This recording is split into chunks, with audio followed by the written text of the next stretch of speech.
Problem 6-4.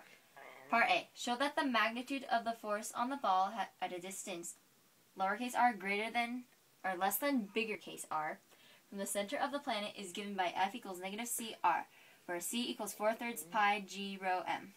Okay, so F equals negative CR, where C equals 4/3 pi g m. Okay, so for this we can use gravitational force, and we can use the density where rho equals mass divided by volume. The volume of a sphere equals 4/3 pi r cubed. So therefore we can say that rho equals m2 over 4/3 pi r cubed. Now, and then solve for m2, we get rho 4/3 pi r cubed. And then since F, and then we're using gravitational force Fg equals negative g m1 m2 over r squared, plugging m2 into this m2, we get G equals negative g m rho 4/3 pi r cubed over r squared. The r's cancel out, leaving one r on the top. So then we get G equals negative g m rho 4/3 pi r. And if we check, you want this to equal this times r, you get 4/3 pi g m rho. So therefore Fg does equal negative CR. Alright, so that's part A. Now part B says, on the axis below, sketch the force F on the ball as a function of distance r from the center of the planet. Okay,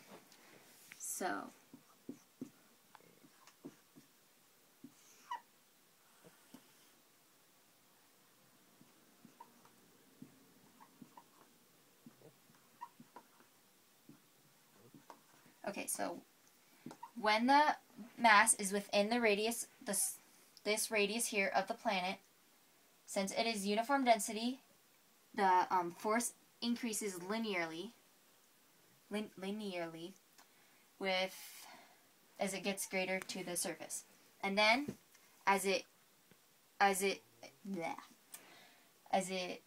exits the sphere, the force decreases proportional to 1 over r squared, because the enclosed mass has been at its maximum, and it only decreases because the distance increases. So, and this whole thing is negative because F equals negative GMM over r squared. Alright, on to part C. Determine the work done by gravity as the ball moves from the surface to the center of the planet. Okay, so I'm just going to erase this.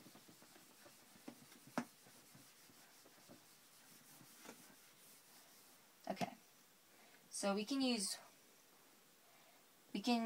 to take the integral to calculate the work. So for part C, we're going to use work equals integral of F dot dr.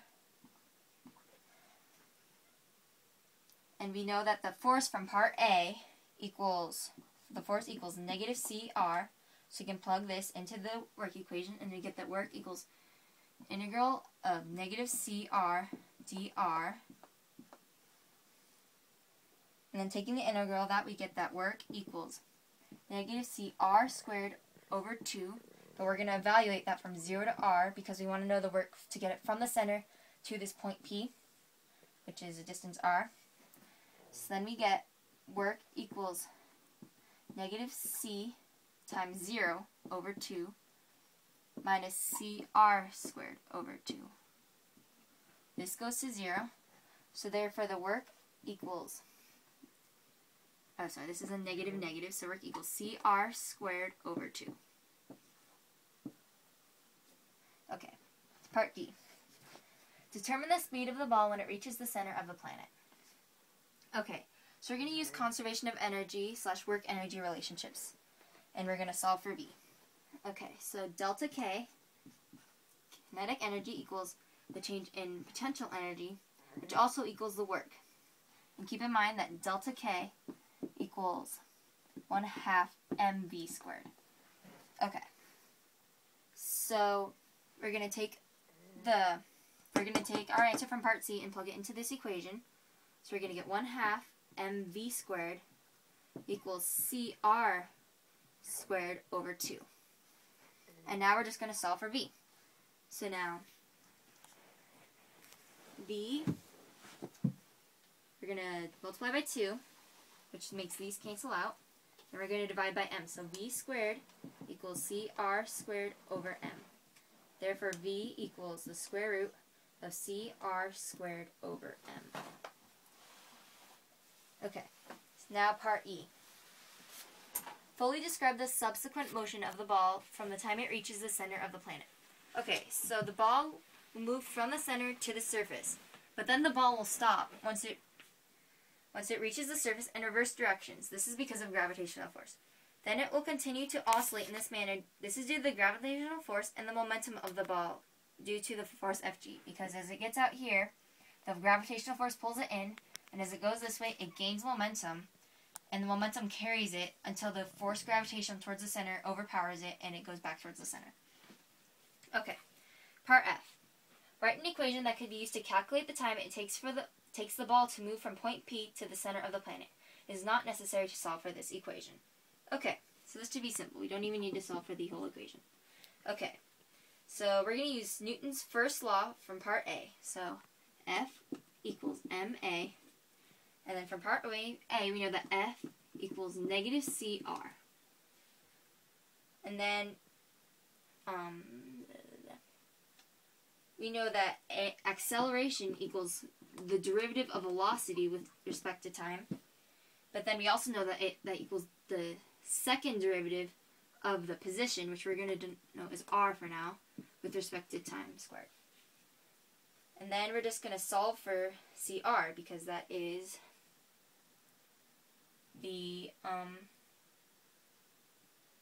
what we can use to find the time.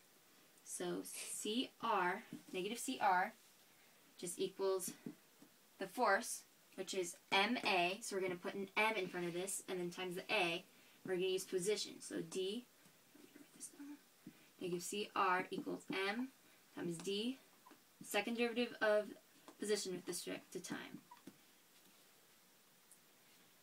And the definition of acceleration is set and equal to each other. Leave it. Okay, that's it.